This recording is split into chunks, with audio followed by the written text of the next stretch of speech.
नमस्कार साथियों, स्वागत है आप सभी का आज के इस वीडियो में। साथियों, हो सकता है कि जल्द ही आपको सुनने को मिल जाए कि पुलिस पेपर को रद्द किया जा रहा है। साथियों, यहां पर केवल एक शिफ्ट रद्द नहीं की जाएगी। अगर ये पूरा का पूरा साथियों पेपर रद्द होगा तभी वो जो अभ्यर्थी हैं, जो मेहनती अभ्यर्थी हैं, वो अच्छा कर पाएंगे। जिस तरीके से साथियों 17 और 18 की शाम की शिफ्ट के जो पेपर रद्द हुए हैं, उस तरीके से तो कोई पेपर रद्द हुआ ही नहीं होगा। इस तरीके से पर्चा लीक हो जाता है। समझ नहीं आता कि आखिर जो विभाग है साथियों वो किस तरीके से काम कर रहा है। जब एक केंद्र पर जाकर के देखा जाता है तो वहां पर नजर आता है कि लोगों के जूते तक उतरवा दिए जा रहे हैं। इस भरी सर्दी में साथियों स्वेटर तक उतरवा दिए गए।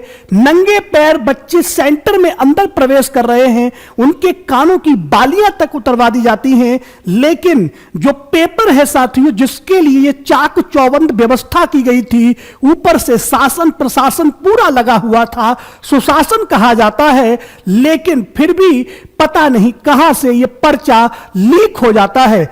जबकि सील पैक पेपर सेंटर पर पहुंचाया जाता है, सेंटर पर पहुंचने से पहले ही पर्चा लीक हो जाता है। आप समझ के देखिए कि 18 तारीख को शाम को जो 3 बजे पेपर होना है, वो टेलीग्राम ग्रुप में साथियों वो लगभग 9 बजे के आसपास वो पर्चा डाल दिया जाता है। अभी मैं आपको उसका साक्ष्य भी दिखाऊंगा, आप जाकर के खुद भी सर्च कर सकते हैं। एक सर हैं जिनका टेलीग्राम ग्रुप है अरुण सर रीजनिंग, आप उनके टेलीग्राम ग्रुप को जाकर के अभी भी जाकर के देख सकते हैं।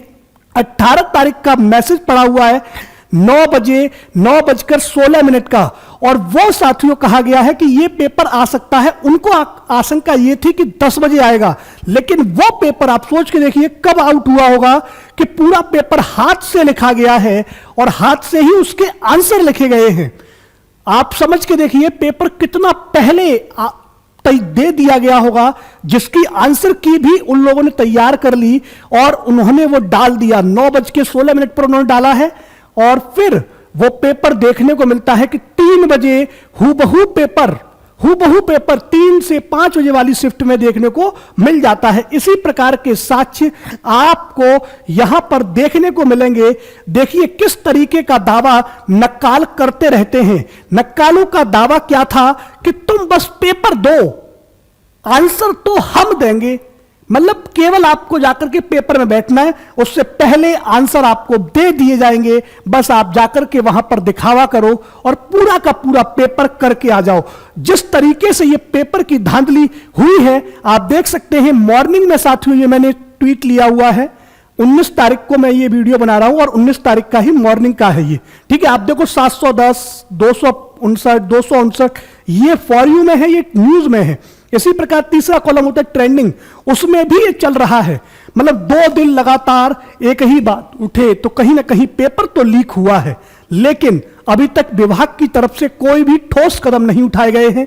और मुझे लगता है कि इस पर ठोस कदम उठाना चाहिए। पूरी की पूरी भर्ती प्रक्रिया को यहीं पर रद्द करने के बाद फिर आगे बढ़ना चाहिए। एक फ्रेश भर्ती कम से कम होनी चाहिए। यहां पर देखिए 1.3, आप समझ के देखिए कितने लोगों ने, मतलब 10-13 लाख लोग, जो जिस परीक्षा में 48 लाख लोग बैठने वाले हों और 13 लाख यहां पर पोस्ट हो रही हैं जो पेपर लीक के संबंध में कहीं की जा रही है। आप सोच के देखो 13 लाख बच्चे एक तरफा कह रहे हैं कि पेपर लीक हुआ है, इसको रद्द करो। लेकिन अब देखना यह है कि योगी सरकार क्या सख्त कदम उठाती है।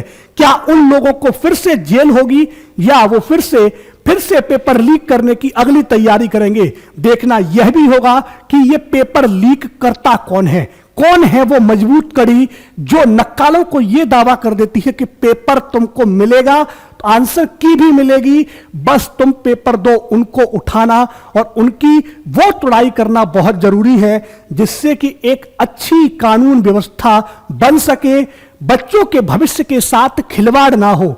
लोग इलाहाबाद रहते हैं, आगरा रहते हैं, पेपर की दिन प्रतिदिन तैयारी करते हैं, दिन रात एक कर देते हैं। वो 4x6 का कमरा सोच के देखो जिसमें रहकर वो पढ़ाई करते हैं, कितना नागवार गुजरता होगा जब सुनते होंगे कि पेपर लीक हो गया। आप सोच के देखो, जहां पर लड़कियों के कान की बाली निकलवा दी जाती है और लड़कों के हाथ का कलावा साथियों कटते हुए मैंने देखा है, और जो स्वेटर था वो इस सर्दी में भी उनका स्वेटर उतरवा दिया गया, पैरों से चप्पल उतरवा दी गई, सैंडल उतरवा दिए गए, जूते उतरवा दिए। सेंटर में बिना जूते चप्पल के घुसे हैं लोग, और फिर भी पेपर लीक कहा जा रहा था कि इस जो सेंटर होंगे उनमें जैमर लगा हुआ है, इस जो बिल्डिंग है उसके बाहर भी जैमर लगा हुआ है, लेकिन फिर भी आप सोच के देखो, इतनी कड़ी व्यवस्था के बाद भी पेपर लीक हो जाता है। आप सुनिएगा यहां पर कि राहुल गांधी भी इस पर किस तरीके से तंज कसते हैं इस पेपर व्यवस्था को लेकर के, और क्या क्या कहते हैं राहुल गांधी। यहां पे पेपर लीक वाला कोई लड़का है? आ जाओ। नाम क्या है तुम्हारा? अंकित। पूरा नाम क्या है? आ जाओ ऊपर।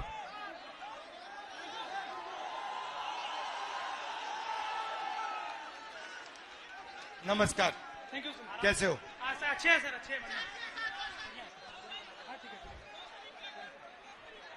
आप कितने समय से कौन से पेपर की तैयारी की आपने? सर मैं यूपीपी की तैयारी कर रहा हूँ, 3 साल से इलाहाबाद में हूँ। अच्छा। 3 साल से तैयारी कर रहा हूँ सर। और आपका पेपर लीक हुआ?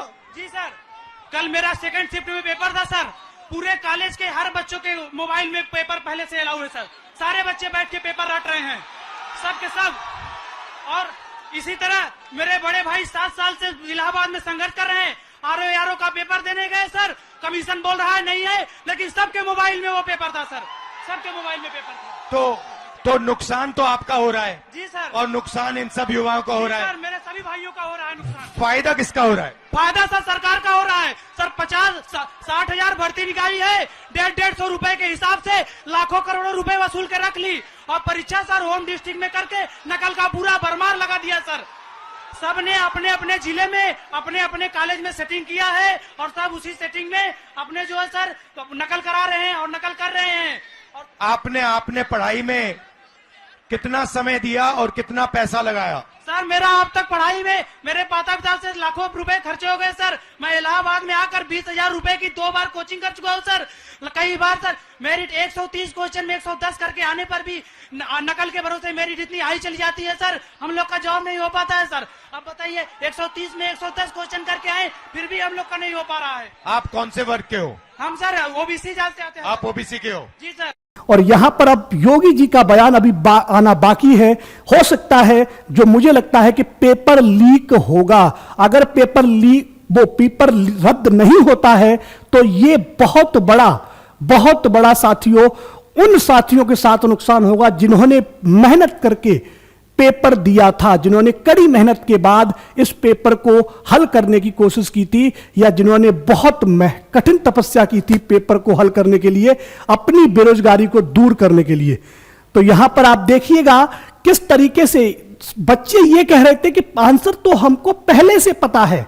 ये वीडियो है, मतलब ये वीडियो आ रहे हैं कि लोगों को आंसर पहले से पता थे, वो जाकर के पेपर में बस बैठे हैं और गोले भरते रहे। क्वेश्चन पढ़ने की जहमत तक नहीं उठाई है बच्चों ने। बहुत से साथियों का यही कहना था। यहां पर देखिए कि पेपर तो घर पर ही हल कर लिया था, यहां केवल आंसर शीट जमा करने आया हूं। ये जो आपको साक्ष्य दिख रहे हैं, इसमें पढ़ के दिखाता हूं। इसमें पूरा क्वेश्चन लिखा हुआ है। सरल करें, 15 + 21 9 + 2 5 डिवाइड बाई 2, और आंसर दिया है 7/6। भाई सिंपल सी बात है कि जो पढ़ने वाला होता है ना, उसको बस आंसर एक बार निगाह में पड़ जाएगी, 7/6 है, वो पेपर में भी लगा के आ जाता है। 150 में से 150 क्वेश्चन, 150 नहीं लगाएगा, कम से कम 120 तो लगा ही देगा। तो देखते हैं वीडियो को आप सभी साथी शेयर कीजिए, जिससे कि यह भर्ती प्रक्रिया है ये यहीं पर रुके, पेपर रद्द किया जाए और दोबारा से नए सिरे से पूरा एग्जाम लिया जाए, और उसमें वो व्यवस्था की जाए कि पेपर लीक हो ही ना। अगर लीक कैसे भी हुआ तो इसका जिम्मेदार पूरे के पूरे विभाग को ठहराया जाए। जो विभाग इसमें संलिप्त है, जो एजेंसी पेपर करवा रही है, उस पर भी कार्रवाई की जाए और जहां से प्रशासन में लीक होता है उस पर भी कार्रवाई की जाए। उच्च अधिकारियों को भी इसमें तलब किया जाए, तभी साथियों इस पेपर व्यवस्था को, लीक की व्यवस्था को रोका जा सकता है। वरना यूं ही आप दावा करते रहेंगे और पेपर लीक होते रहेंगे, कोई इन पेपरों को रोक नहीं सकता। मिलते हैं आप सभी से एक नई वीडियो में, जिसमें बताएंगे कि अगर ये पेपर होता है तो किन बच्चों के साथ अन्याय होगा, कौन से बच्चे इसमें डिप्रेशन में जाएंगे और इसमें फिर मेरिट जाने की कितनी संभावना होगी। Thank you to all. पढ़ते रहें, मस्त रहें, घर पर रहें, स्वस्थ रहें।